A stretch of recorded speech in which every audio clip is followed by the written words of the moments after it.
In a landmark ruling, the High Court affirms trans people's right to access public restrooms matching their gender identity.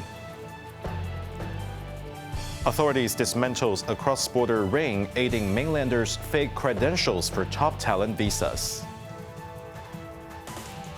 And the United States reaches trade deals with Japan and the Philippines ahead of the August 1st deadline.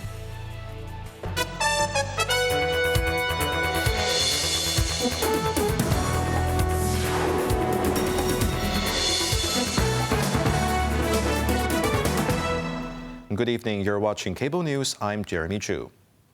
Ruling in favor of LGBTQ+ rights in the city, the High Court today declared parts of the city's public toilet regulations unconstitutional for banning transgender individuals from using public toilets matching their chosen gender identity. Quentin Yang has more details. In the landmark ruling, the court partially upheld a legal challenge, arguing the government failed its duty to safeguard residents' equality and privacy rights by criminalizing the misuse of public restrooms. Existing rules, based on biological sex at birth, bars anyone aged 5 or above from opposite-sex facilities, with offenders facing fines up to $2,000. Justice Russell Coleman suspended his judgment for a year to allow the government time to revise its approach, noting officials might feel content to let the criminal offense go. The case was brought by a transgender man identified in court as K, who sought a judicial review in 2022, though holding a medical certificate, or colloquially known as the toilet pass, enabling him to live as a male and using men's facilities during his transition. K was barred from men's toilets since he has not completed gender reassignment surgery. Judge Coleman emphasized that forcing transgender people to use toilets aligned with birth sex causes psychological harm and worsens their societal marginalization.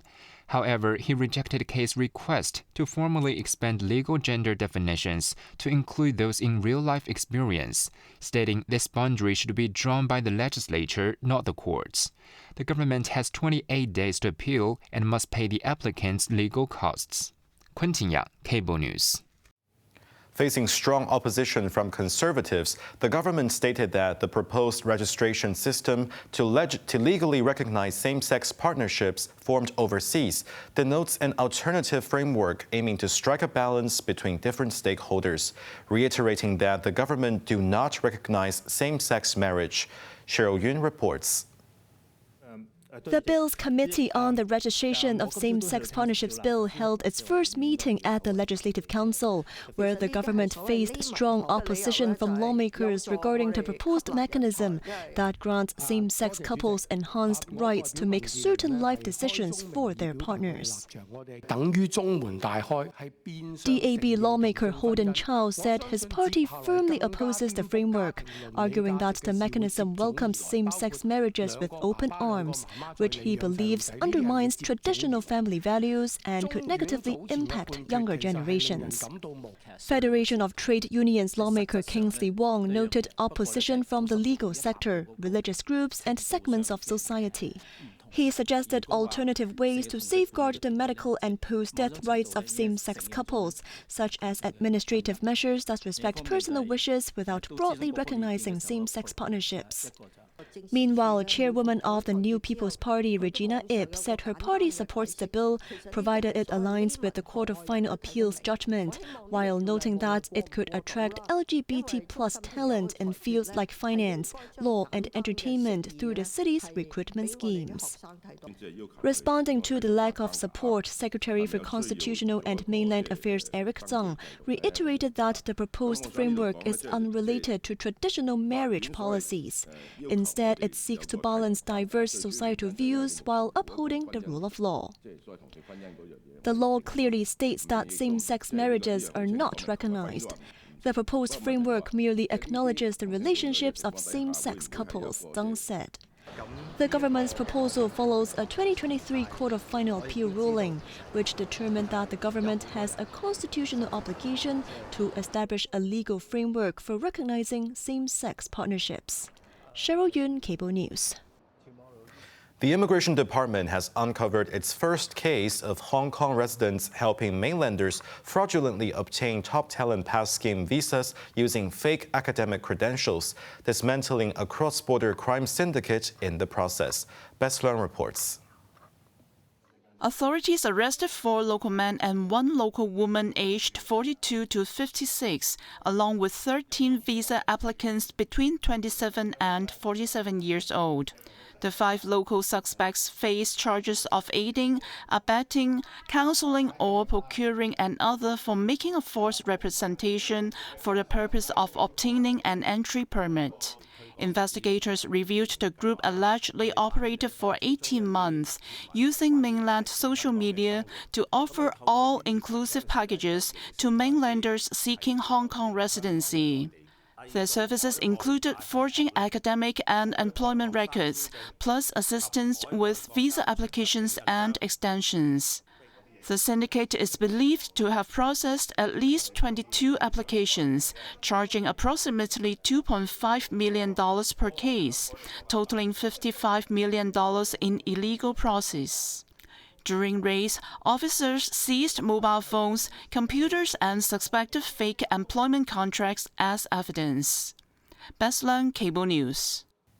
Hong Kong Post said it has immediately disabled an EC ship account after discovering it was used to launch cyber attacks on their system, but damage has already been done. The Postmaster General said they have plugged the loopholes in their programming code and pledged to further enhance system security. Cheryl Yun reports. Taking to the airwaves, Postmaster General Leonia Tai said the cyber attacks on Sunday and Monday led to the theft of personal details from 60,000 to 70,000 account holders, including their names, addresses, phone numbers, and email addresses. Tai explained that despite efforts to secure the system after detecting the initial intrusion, the attacker exploited a vulnerability in the programming code to access the system and steal information. She said that Hong Kong Post is actively seeking guidance from the Digital Policy Office to strengthen its security system and plans to adopt the Central Internet Services in the future. She vowed that similar incidents would not recur again and urged Hong Kongers to avoid clicking on suspicious hyperlinks claiming to be from Hong Kong Post. Cheryl Yun, Cable News. An 18-year-old man has been charged under the national security law for allegedly writing seditious words 3 times in a commercial building's restroom.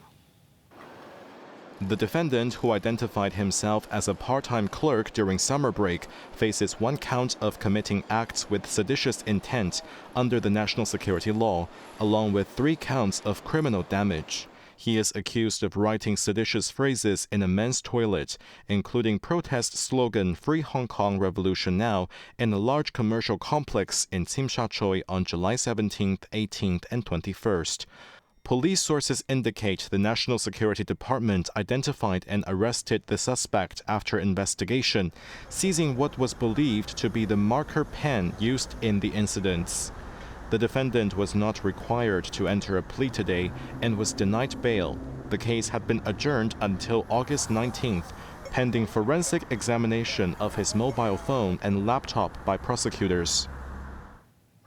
Rescue teams have recovered the body of an 18-year-old secondary school student in Lion Rock Country Park after the youngster went missing for 9 days. A government flying service helicopter was deployed to airlift the body of missing student Daisy Kwok from the mountain peak to their Kai Tak base before being transferred to a mortuary vehicle. Police, firefighters, and civil aid service teams had searched overnight with drones and sniffer dogs before discovering her body near the summit at noon. Paramedics confirmed her death at the scene. Kwok was last seen on Monday afternoon at a shopping mall on Junction Road in Lok Fu before losing contact with her family. Earlier, police confirmed by reviewing surveillance footage that she had been heading uphill towards Lion Rock Country Park. According to the reports, Kwok was supposed to sit for Diploma of Secondary Education exams this year, but did not do so because she experienced emotional difficulties and took a break from school. U.S. President Donald Trump announced sweeping trade agreements with Japan and the Philippines Tuesday, securing last-minute deals before his August 1st deadline for higher global tariffs. The most significant pact, hailed by Trump as the largest trade deal in history, lowers U.S. tariffs on Japanese goods to 15%. And in exchange, Japan will invest $550 billion in America. Quentin Yang reports. Announcing the news on his Truth Social platform, Trump said the deal with Tokyo also includes mandatory market access for American producers of cars, trucks, rice, and certain agricultural products, among other items. We worked on it long and hard, and it's a great deal for everybody. Japanese Prime Minister Shigeru Ishiba called the deal the lowest rate ever for a country with a U.S. trade surplus, though 50% tariffs on Japanese steel and aluminum remain unchanged. Despite no mention of East auto tariffs, shares of Japanese automakers rallied sharply. Toyota, Honda, and Nissan surged 8 to 14%, lifting the Nikkei by nearly 4%. Separately, Trump announced a new 19% tariff on goods from the Philippines after what he called a beautiful visit by Philippine President Ferdinand Marcos Jr. to the White House. The new tariff rate is just below the 20% threatened by Trump earlier this month, but still above the 17% set in April. Meanwhile, U.S. goods will enter the Philippines duty-free. Speaking in Washington, D.C., the Philippine president also signaled potential zero tariffs on U.S. automobiles. There were certain markets they were asked to be open that were presently in this right now are not open. The major areas that he said were automobiles, because we have a tariff on American automobiles. We will open that market and no longer charge tariffs on that. Importantly, Trump said the two Pacific allies would also work together militarily, but gave no details. Quentin Yang, Cable News. Japan's Hokkaido has battled an intense heat wave, with temperatures in parts of the northern island hitting record highs, and authorities issued heat stroke alerts across the country. The Japan Meteorological Agency said 8 towns and 1 city on the island have recorded their highest temperature since 1977. The mercury has topped 38 degrees Celsius in several places, including in the hottest town of Bihoro, reaching 38.2 degrees. In Hokkaido's Shari town, a woman in her 90s died after suffering from suspected heat stroke. Beyond the northern island, the agency has issued severe heat stroke alerts for multiple regions, including Tokyo and Osaka.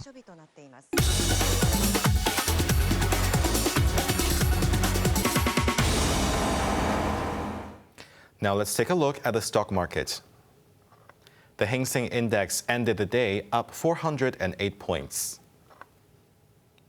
Top active stocks of the day: Tencent was up $26. Meituan was up $4.20.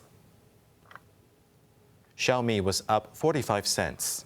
And Kuaishou was up $5.15.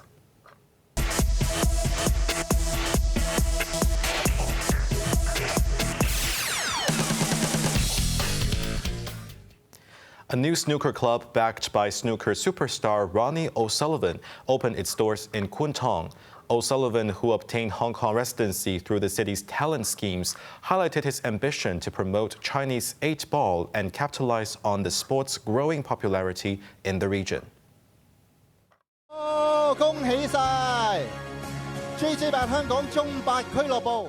Chinese 8-ball is very, very popular now in China, so many players play it. There are big tournaments in China.